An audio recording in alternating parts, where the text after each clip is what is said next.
Hello, everyone. Thank you for joining. Welcome to another episode of The Future of Work. I am your host, Jacob Morgan, today, joined by a very, very special guest, someone who I had the opportunity to interview. Let me grab the book here. Someone who I had the opportunity to interview for my new book, The Future Leader, CEO I've admired for quite a long time now, Hubert Joly, former chairman and CEO of Best Buy. Thank you so much for joining me. Jacob, so good to see you. So I have a lot of questions for you today. But before we jump into all the really cool stuff that you've been doing and working on, can you give us a little just of background information about you? How did you grow up as a kid? What was your life like? How did you eventually get to become the chairman and CEO of Best Buy? Oh, it was a journey. So, Jacob, I grew up in France. I studied in France. I started my professional career with McKinsey & Company because I didn't know what I really wanted to do, and ended up spending a dozen years there. And then after that, it's been the opportunity to lead a number of companies, usually through turnarounds and significant digital transformation. I've led the French business of electronic data systems. I've led a video games company that is now part of Activision Blizzard, that was Blizzard Entertainment. So I greenlit World of Warcraft back in 2000. Then I was part of the team that restructured Vivendi Universal after we ran out of cash. I was the CEO of Carlson Wagonlit Travel, a company that was supposed to be killed by the internet, but we tripled the size and we expanded. Then led a Minneapolis-based family-owned company called Carlson Companies that had a stake in CWT, but also TGI Fridays, Radisson, a marketing company, and so forth. And then in 2012, I got the call from Jim Citrin at Spencer Stewart, who talked to me about the Best Buy job. And I said, Jim, you're crazy. So it's been really a journey of learning what it takes to lead a company and to transform companies. And believe me, Jacob, I've learned, it's been a learning journey. When you were younger, did you always know you wanted to get into business? Was that kind of like what you were taught? Did your parents want you to get into business, or was there some kind of like pivot in your life that set you on this journey? So when I was 10, I wanted to be a vet because my godfather was a vet, and that sounded like a very cool business. But a few years later, when I was in high school, I felt that business was going to be my calling because I loved economics. I love economic activities. But I was not really sure what to do, which is why I joined McKinsey, because it was a non-choice. It was, more learning. And after 12 years with McKinsey, I decided, I asked myself, do I want to be a consultant for another 10 years or 20 years?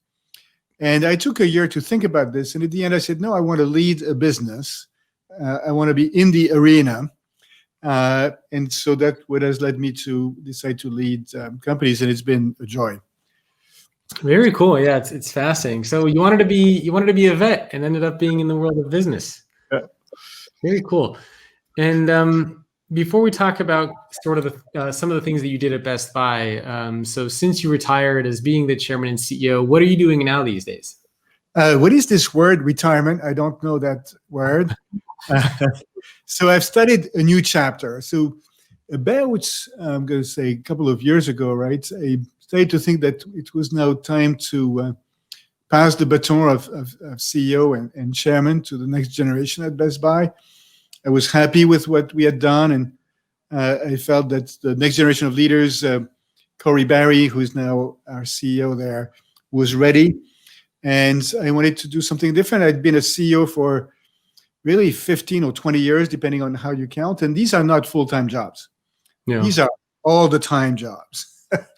And so I need something fresh. So I've made a few decisions, Jacob. One, I'm not moving down to Florida to play golf with aching man.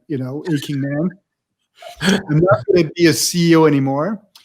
This next chapter, which can be very impactful and meaningful, the next, pick a number, 15 years, 20 years, I want to add my voice and my energy to what I think is the necessary foundation of business and capitalism around purpose and humanity. I think that our world is on fire. I think we're facing significant challenges.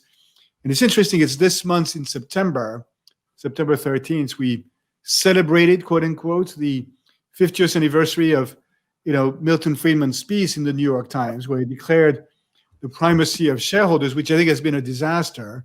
And we need to reinvent, companies as being human organizations made of individuals working together in support of or in pursuit of a goal, which cannot be just the profit. It's got to be to contribute to the common good. And so in support of this, what am I doing? One, my new full-time job is to be a professor at Harvard Business School, because I think that business education needs to not only focus on techniques, but, developing whole integrated leaders. I am finishing writing a book, which is coming out in the spring of next year. It's going to be called The Heart of Business, Leadership Principles for the Next Era of Capitalism. It's coming out on May 4th, right? So how cool is that? May the 4th be with you. Yeah. I am also on the board of two great companies, Johnson & Johnson and Ralph Lauren. And then I'm coaching and mentoring a number of CEOs and senior executives. For the most part, I'm doing this with my wonderful wife and extraordinary executive leadership coach, Hortense Legentil. And we're helping them, become the leader they can be. So no shortage of activities. I'm working almost as much as when I was a CEO. I was going to say, you sound like you're busier now than before. But very energizing set of activities, for sure. Yeah, no, I'm sure. So I was going through some old articles, and I actually talked about this in my book, but there was a Forbes article written about you and Best Buy in 2012, which I'm sure you remember. And it was called Why Best Buy is Going Out of Business Gradually. And the author of the article made this whole argument that, Best Buy is going down. There's nothing you can do. Amazon's going to kill it. And a lot of people have said this, that, Best Buy is going to go the way of Circuit City and all those other companies. So when you first became the CEO of Best Buy and you saw all these articles, what were people telling you when you agreed to become the CEO of Best Buy? And what were you thinking when you saw all this stuff being written about the company? Yeah, so Jacob, my friends in Minneapolis, many of them probably thought I was either crazy or suicidal to take that job. And candidly, when I got the call from Jim Citrin at Spencer Stewart in around May of 2012, took the job on September 4th. My first reaction was, Jim, you're crazy, right? I know nothing about retail, and this place is a mess. So why are you bothering me? He's a good friend, so he was not bothering me. And he said, no, you should look at it. This one is for you. You have great experience with turnarounds, transformations. The board is not looking for a retail expert. They're looking for somebody who can take a fresh perspective. So I took the time to study. And so for about 2 months, I did my due diligence before, moving forward with the job, for sure.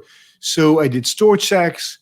I read everything I could. I listened to the earnings calls. I spoke with a bunch of alumni. And what struck me is that the previous management team was talking about headwinds. They were great, but the problem with the external world.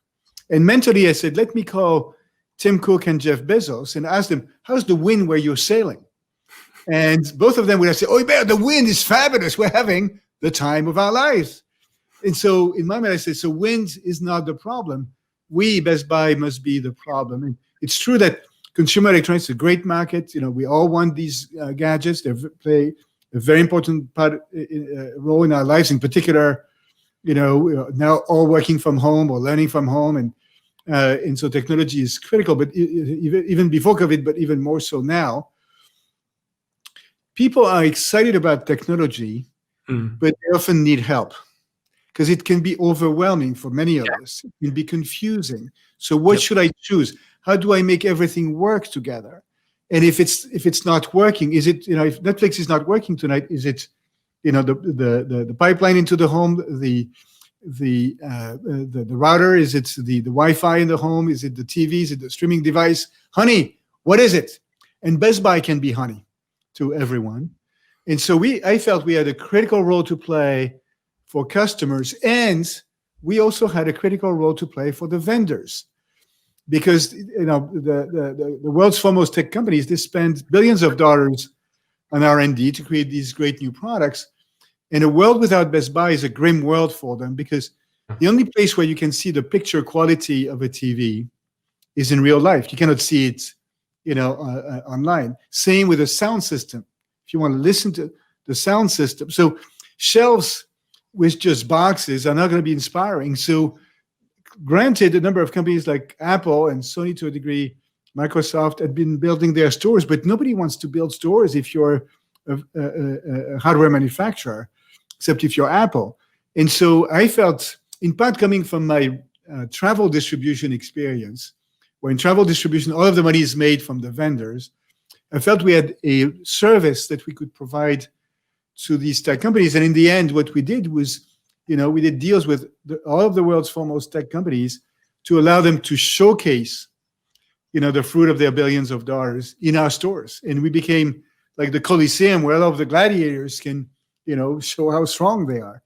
And so I felt that there was an opportunity, that we have enough assets, and that because of the problems were self-inflicted, we could effectuate a turnaround. So I told the recruiting committee of the board, look, I want the job, and here's my 8-page memo on what I'm going to do if you guys recruit me, and never look back. So what was on that 8-page memo? What are some of the things that you told the board you were going to do?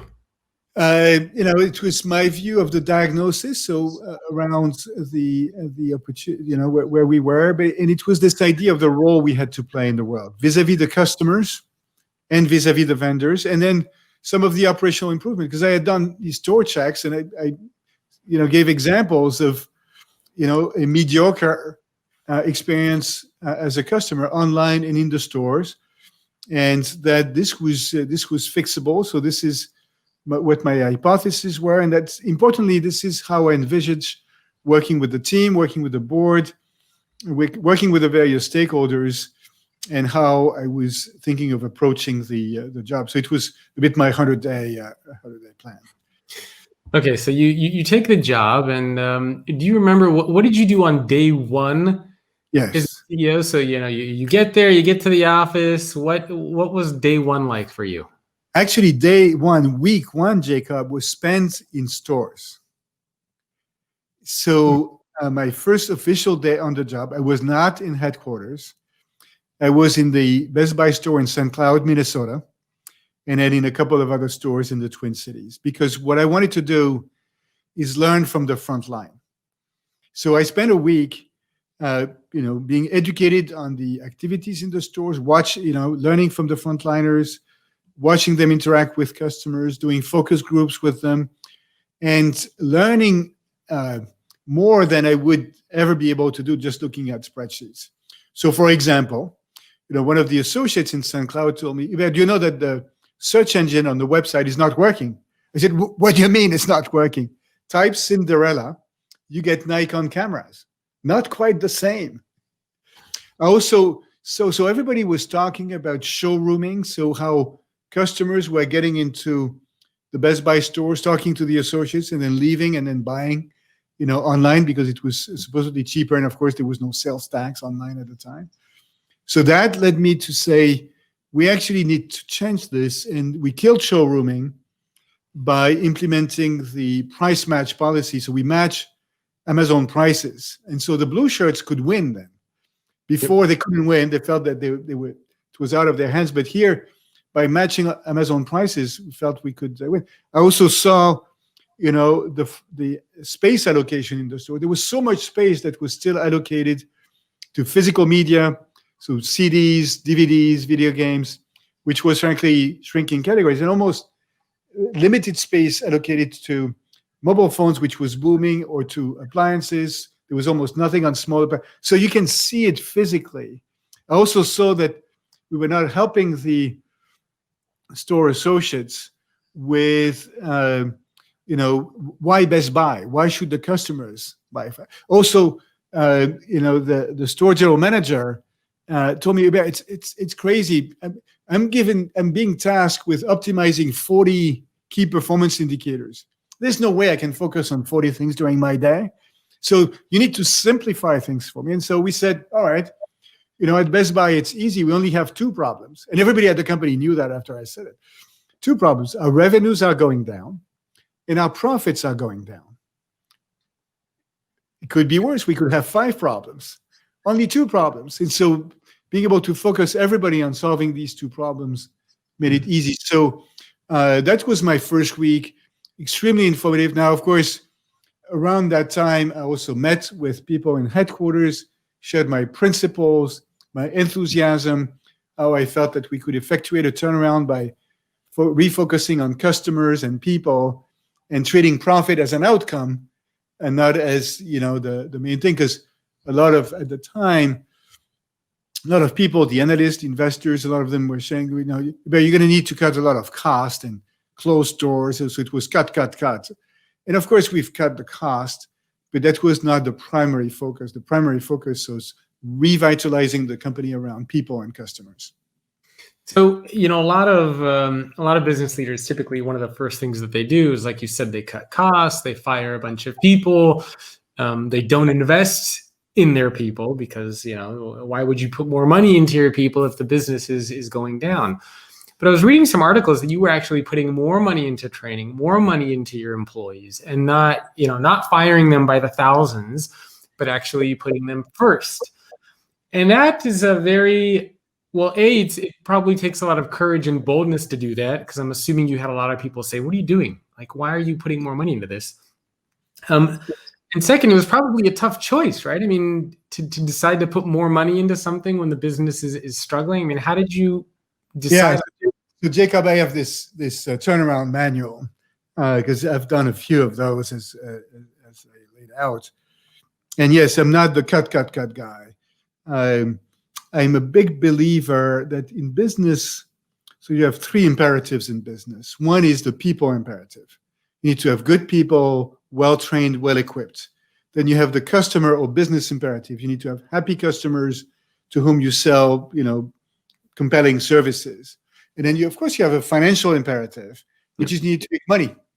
But the financial performance is an outcome of excellence on the customer imperative, which itself is an outcome of excellence on the people imperative. So it's people, business, finance.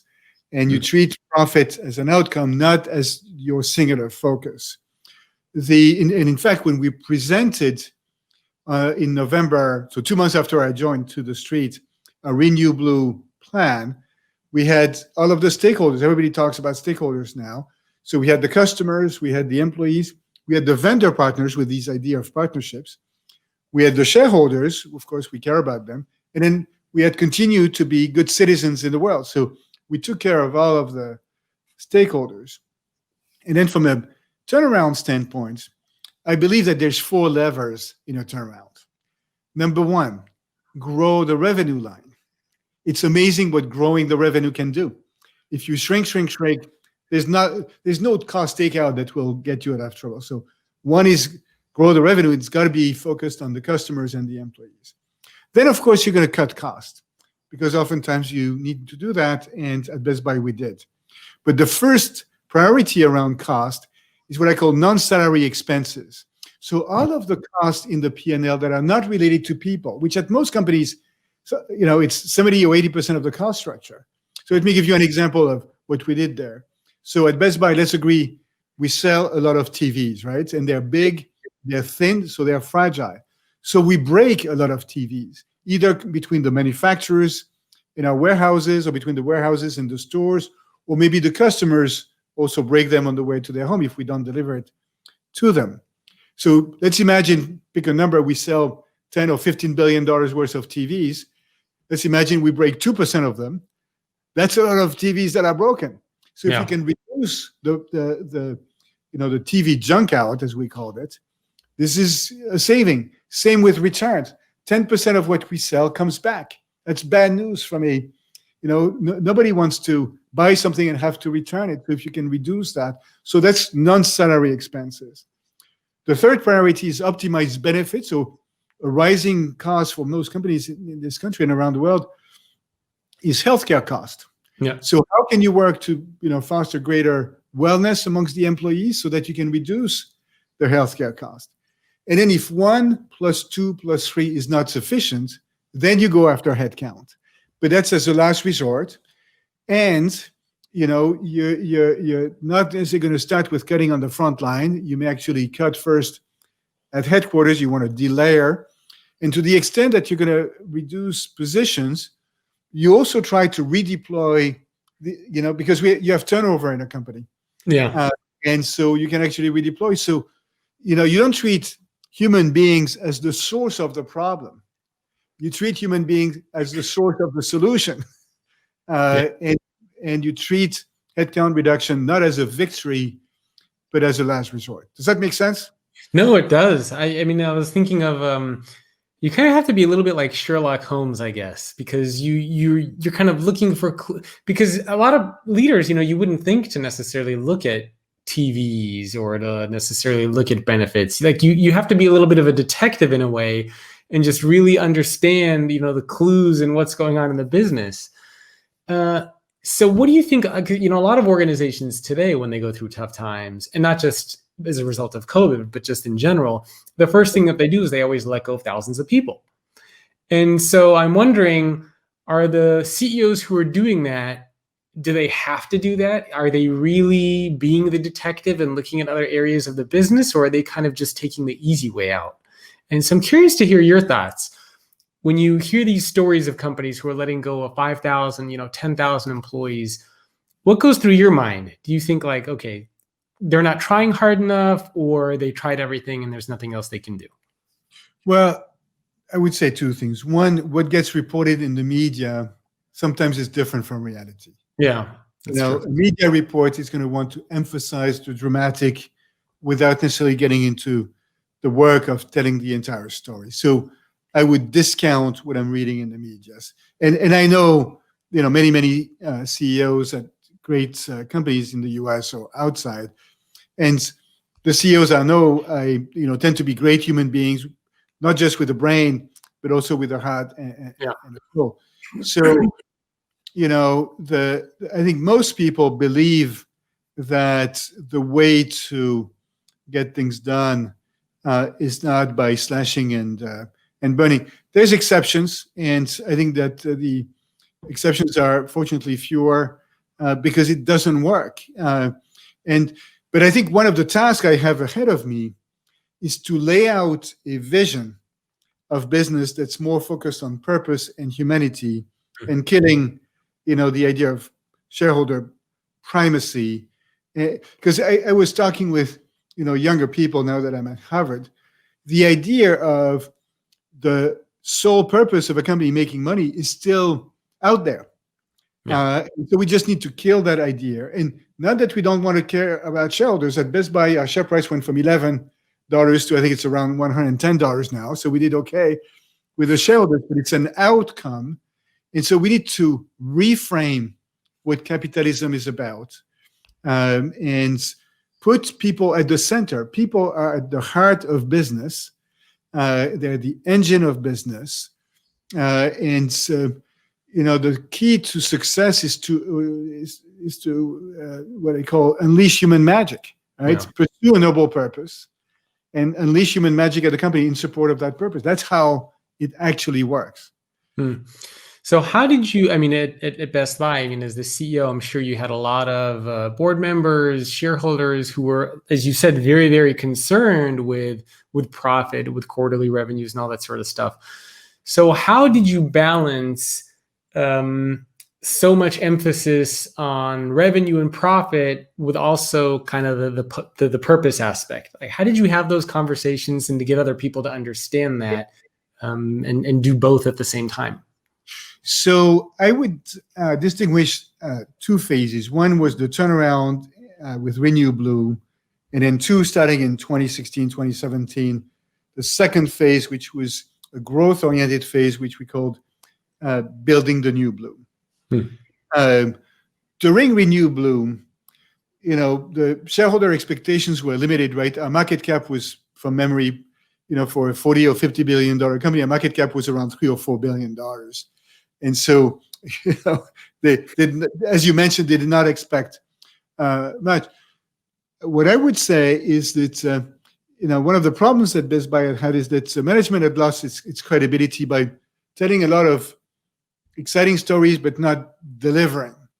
And so with our team, we focused on, so we laid out our plan in November, but nobody was excited about the plan. Nobody gets excited about a plan on the day it's presented.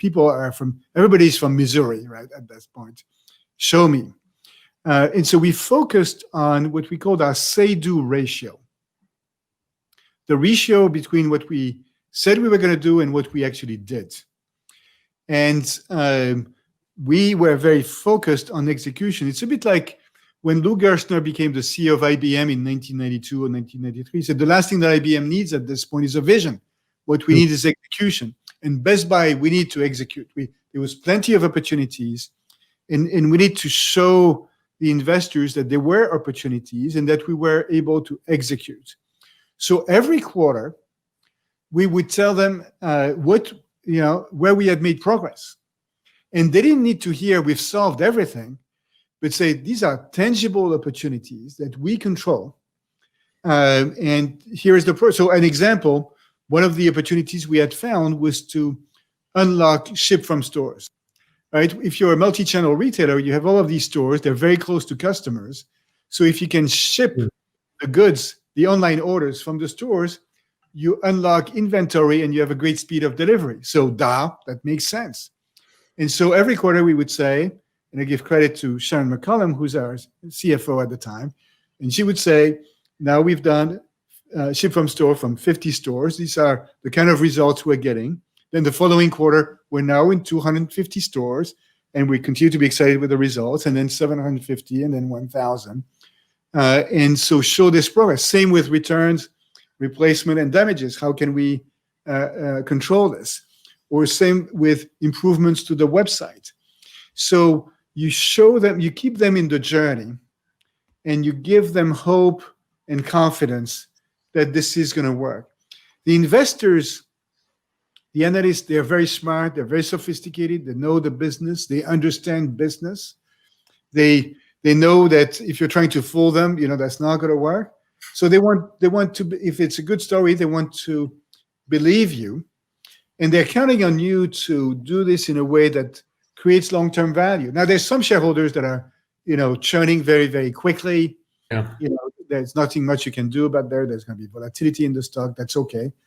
But you keep your eyes on the prize and on delivering and having a great say-do ratio.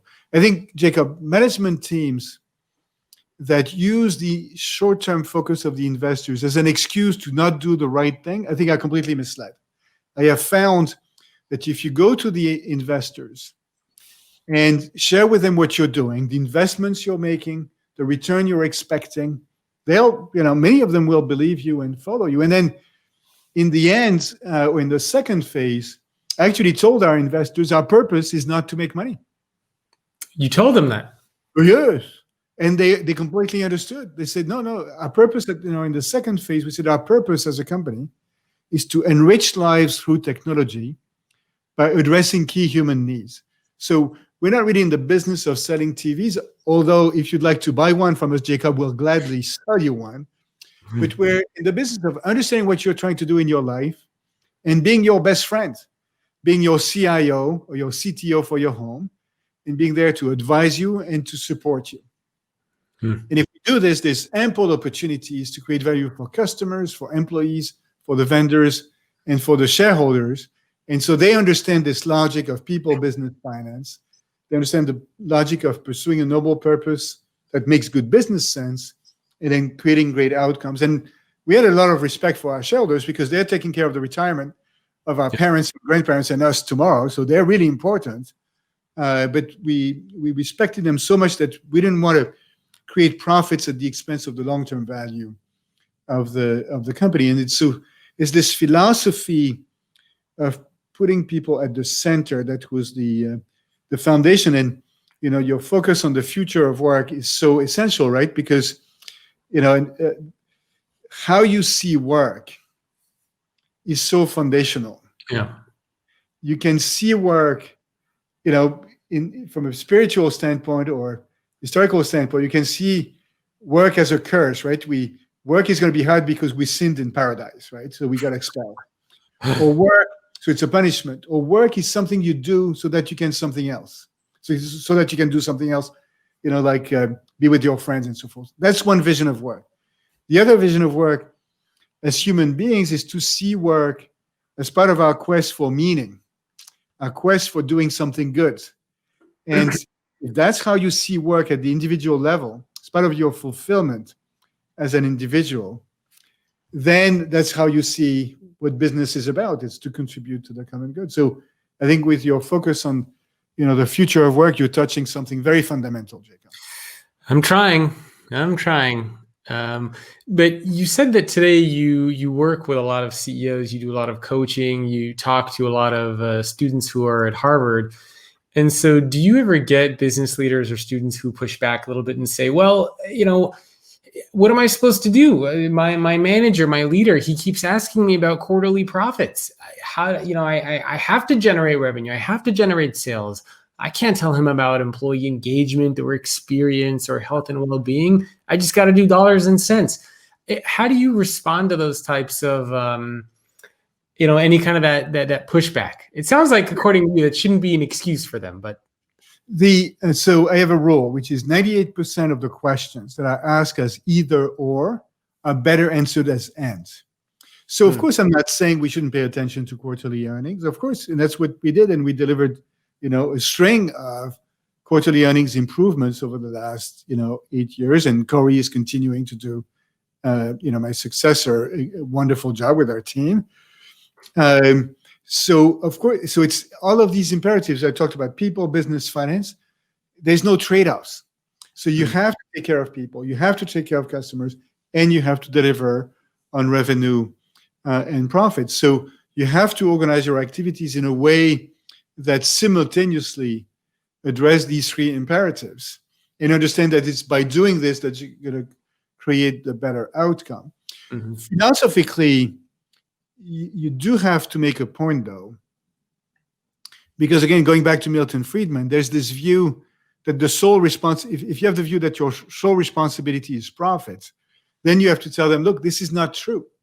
Even in the law of the US, so Delaware law or Minnesota law doesn't say that that's the only thing you care about.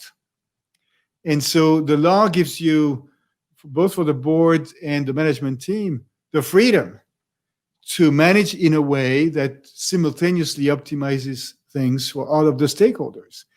And so, but you really have to make the point. No, you're making a mistake. Shareholder primacy is a mistake. It's a myth. And you have to push back. Again, I don't want you to conclude that we should not respect shareholders. We should respect shareholders. Very important.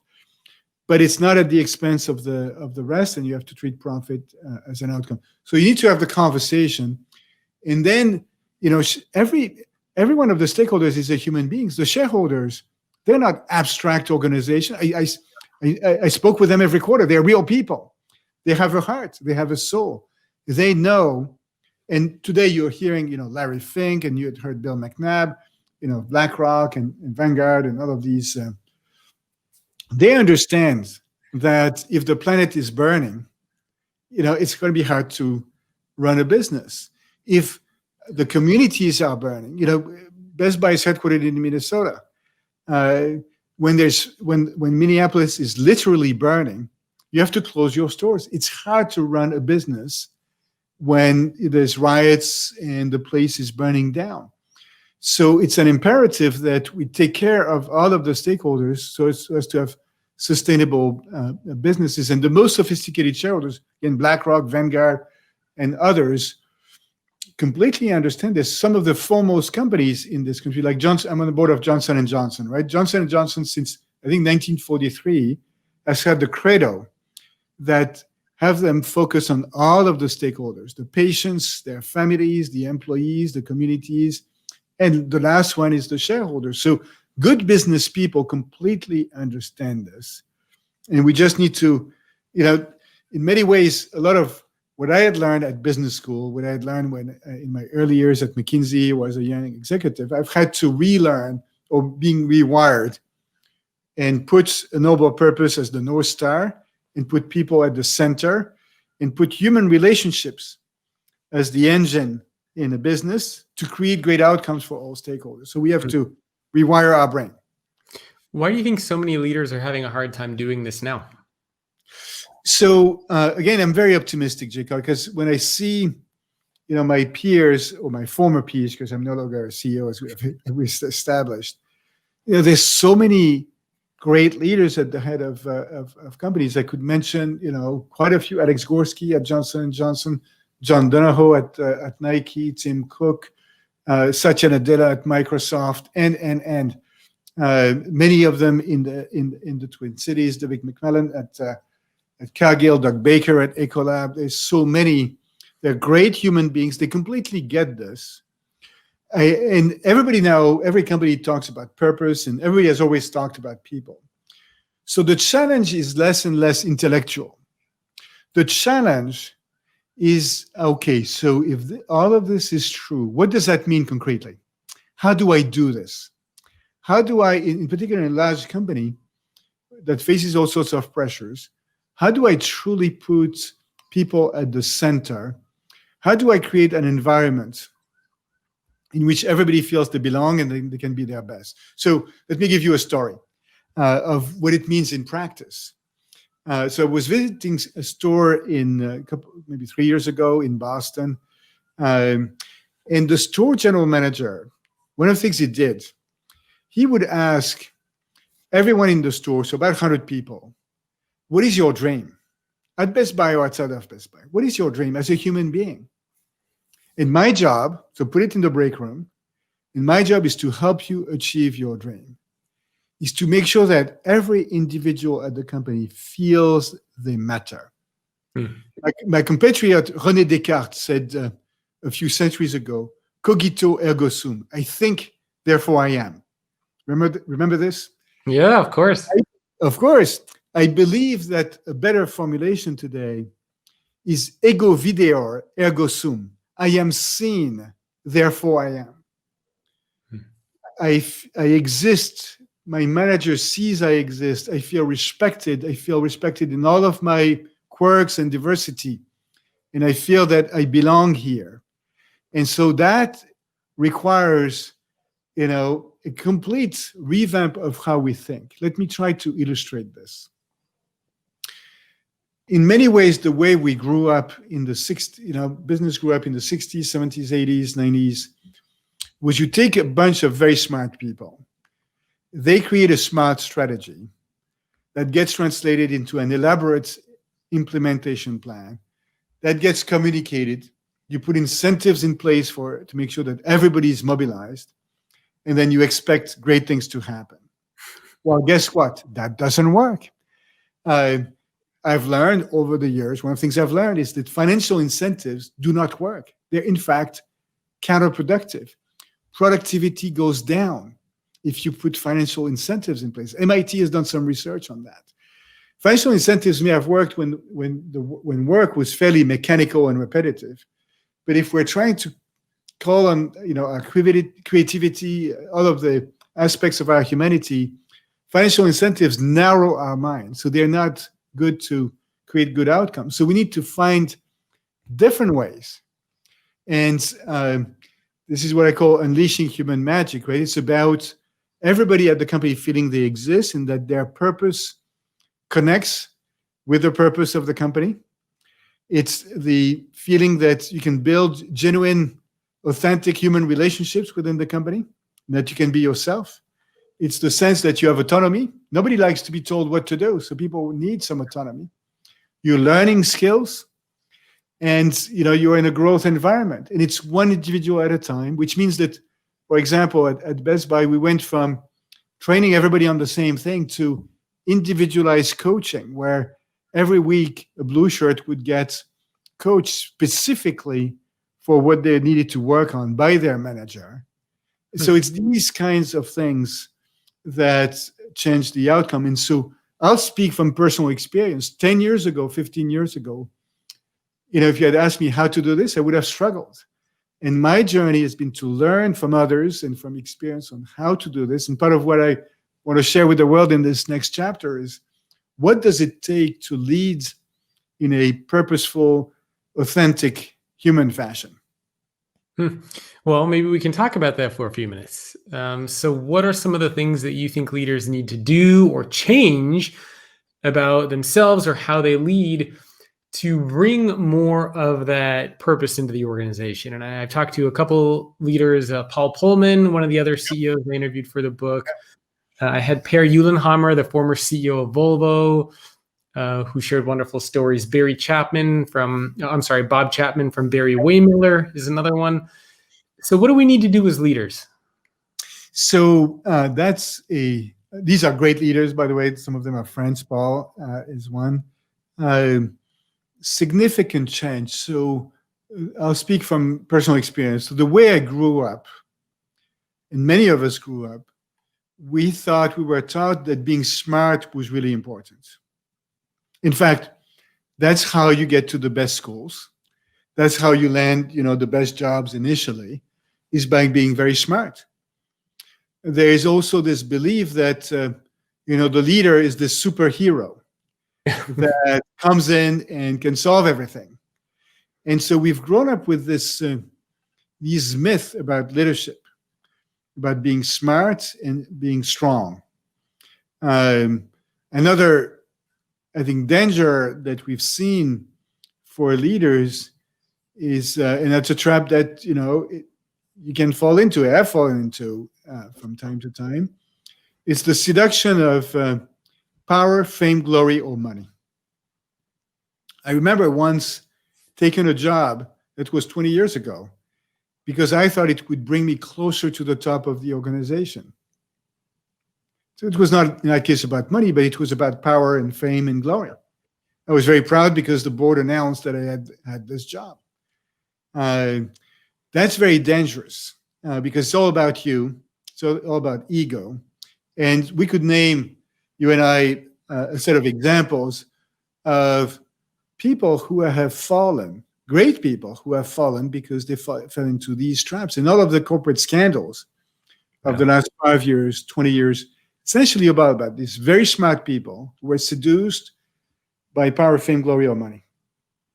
So that's the first thing, is to realize that these are traps. And then so you have to do a reset. And so I talk about the 5 B's of, purposeful leaders. And it's about being. So the first B is about being clear about your purpose as a human being. So what drives you in life? What would you like your obituary to be? What kind of a leader, how do you want to be remembered as a leader? What contribution do you want to make in your life? It's not going to be your banking account, It's how do you want to be remembered? And so for me, my purpose is to try to make a positive difference on people around me and use the platform I have to try to make a positive difference in the world. It's not power, fame, glory, or money. Being a purposeful leader also means understanding the purpose of people around you, what drives them. So the question is, what is your dream? And really then connecting these individual purpose with the purpose of the company. Oh, and by the way, if you're working at a company that, doesn't have a purpose that connects with your purpose, you should leave. And that happened to me once. When I was working at EDS, the new CEO, it was all about profits. Yeah. And that's all that mattered. And, by the way, he was centralizing everything in Plano, Texas. So no more autonomy. So I left because I didn't feel that I could connect with this. I feel like this is also a big problem for younger people. I know for me, this was a big challenge as well. Like when your first few jobs, you make your decision based on where you want to work by who's going to pay you more. And when I was taking my first jobs out of college, that's what I did. I thought, okay, you're going to pay me 40, you'll pay me 50. I'll go with the one that pays me 50. And I was miserable in every corporate job I've ever had because I followed the dollars and cents. I don't care what you do. I don't care what you stand for. How much is the check? And so actually my first job, even though I had graduated top of my class at business school, I was the lowest paid graduate from my class because I didn't choose as a function of money. I thought that money would come. So that's the first B. Be a purposeful leader. The second B is be clear about who you serve as a leader. Right? If you're serving yourself, if you're serving your boss or me as the CEO of the company, I've told all of our officers at Best Buy, I don't have a problem with that. That's okay. The problem is that you cannot work here.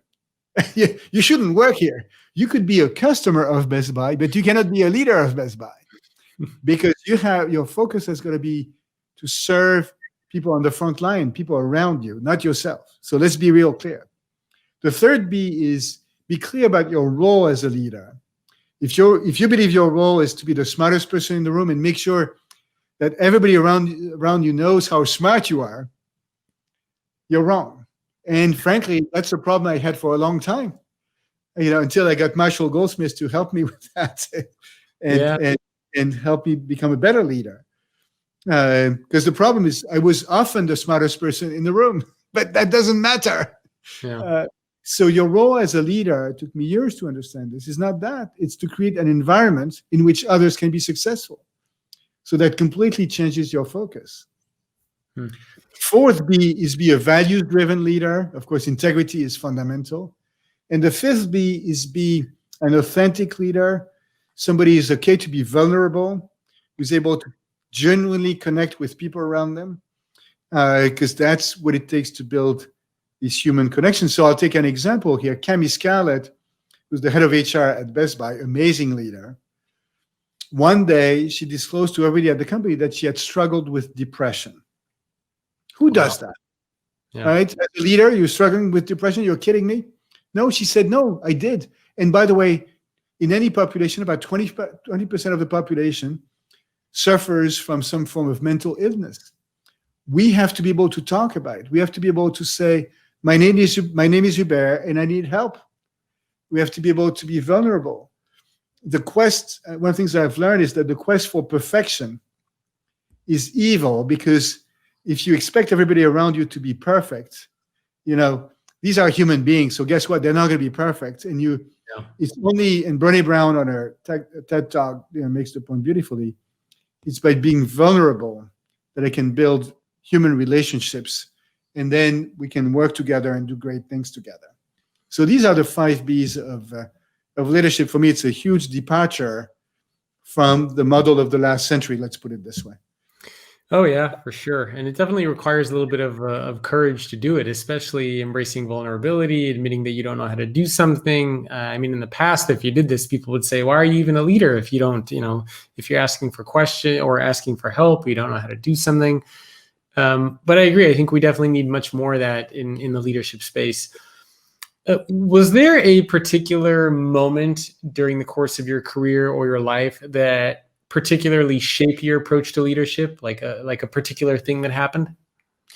Yeah, there was so it was 2002. So I had been the CEO of that video games company that was part of Vivendi Universal. Then I had taken that job out of attraction for glory to oversee the merger between Vivendi and Universal. And then Vivendi hit a liquidity crisis, moved back to Paris to be part of the team that restructured the company. But I felt empty. And, maybe in part because when you work at the level of the holding company, you don't have any customers and it's more abstract. But I felt that there was no meaning to what I was doing. This quest for more power, more glory was empty. I was also struggling in my personal life at the time. My marriage was not a happy marriage. And so I was lost.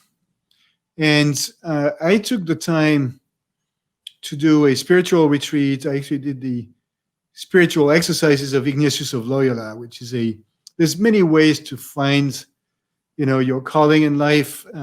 Sometimes you do this with an executive coach, Hortense Le Gentil with her book Align. That's what she does with her clients. But of course, you can do it with meditation. You can do it with spirituality.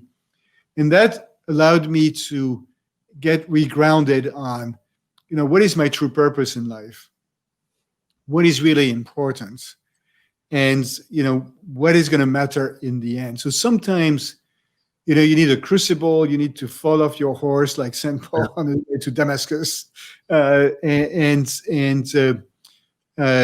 reset. What you want to do. I think sometimes people call this your second mountain. Yep. The first phase of your life can be, yes, success, kids, blah, blah. But then the most fundamental thing in the heart of a human being is this quest for meaning, right? There's this great book, Man's Search for Meaning by Viktor Frankl. Yeah. And I quote that in the book too. Exactly. And that's so fundamental to who we are. And one of the things that Frankl says in his book is that work can be a way for us to find fulfillment, because work is all about interacting with other human beings and society.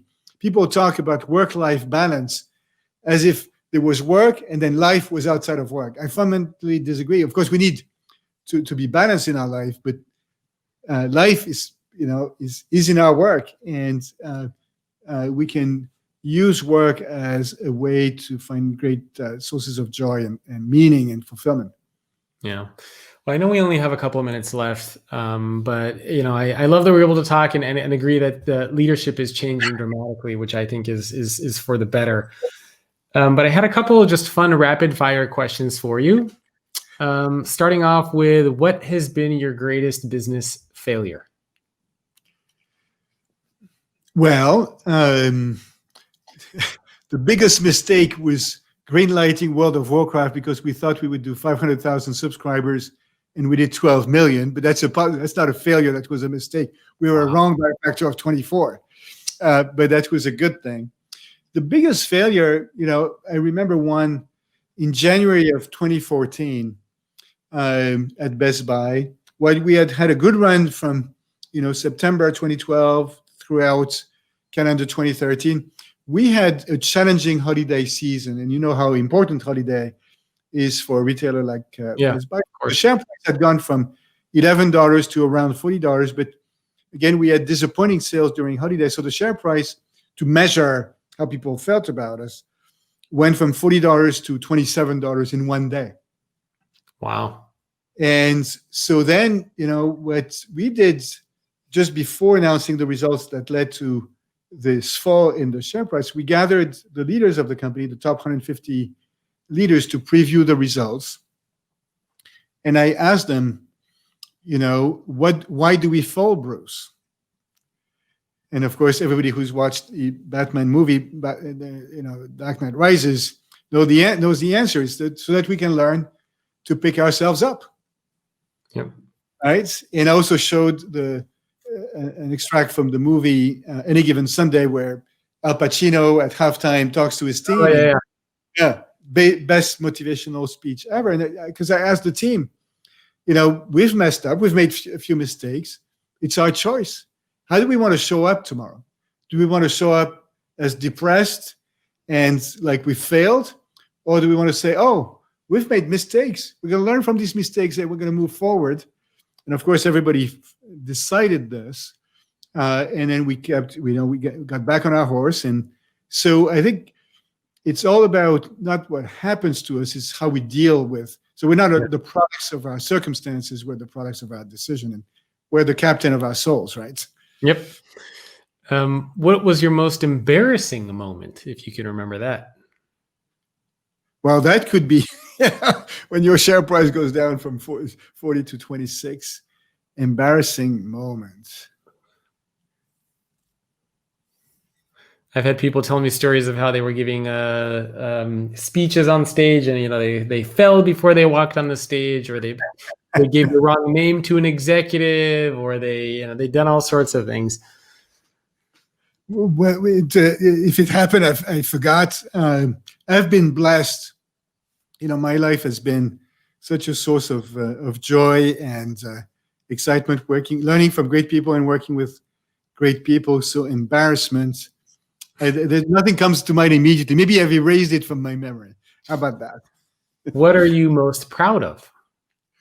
What I'm the most proud of, in the business and from a business standpoint, is to see how well the Best Buy team is doing today under Corey's leadership. Yeah. As a leader, sometimes you could wish that your successors don't do as well, so that you can say, see how good I was, right? You guys miss me. And no, of course not. I'm proud because, the building on the foundations we've built together, the values, the purpose, the humanity, they're taking it to the next level. And so we've built something very robust. And when I announced that I was stepping down, I told the team, look, in 3 years from now, you're going to say, oh, this is now so much better than when we had the French guy. And I got pushed back. They said, no, we absolutely not. And I said, of course, I hope you say this because I hope you're going to continue to improve.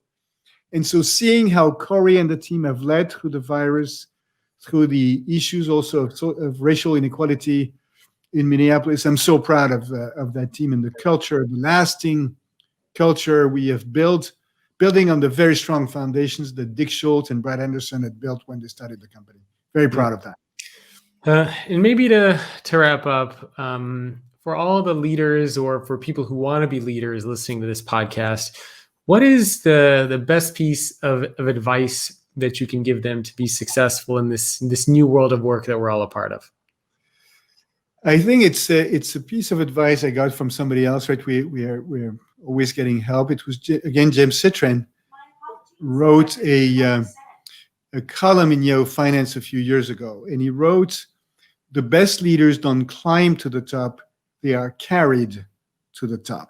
The best leaders don't climb to the top, they're carried to the top. And it's the idea that instead of focusing on, career success and so forth, you're focused on now, being the best leader you can be now, taking care of people around you, trying to be helpful to others, and then assume that, good things will happen, as opposed to being driven by, again, the seduction of power, fame, glory, or money, which is so poisonous. So best leaders don't climb to the top, they are carried to the top.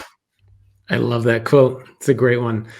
Well, thank you so much for taking time out of your day to speak with me. Why don't you let people know, where can they connect with you? I know you're on LinkedIn. You're starting to write articles there. You have a book coming out. So anything that you want to mention for people to check out, please feel free to do so. Yeah, I'm very excited about the book coming out, The Heart of Business, Leadership Principles for the Next Era of Capitalism. It's coming out on May 4th, 2021. You can pre-order it on Amazon. How cool is that to come out on May 4th, right? May the 4th. Yeah, we're going to have you back to talk about your book when it's out. That's right. You can connect me at Harvard, H. Joly at hbs.edu and on LinkedIn. So, we're in this together. I think this is an extraordinary moment where we get to reinvent, we get to create a world that does not exist yet, but that it's our responsibility to create. And I'm so excited to add my contribution to this. Yeah. Well, thank you again very much for joining me. I really, really appreciate it. And thank you for agreeing to be in the book. Thank you for providing a wonderful endorsement for the book, for coming on the show, for doing all these wonderful things. It's really been a privilege for me. So thank you. Thank you, Jacob. Thank you, everyone. Yeah. Thanks, everyone, for tuning in. I will see you all next time. And please make sure to check out Hubert Joly on LinkedIn. I hope you also get an opportunity to pre-order his book. We'll see all of you next time.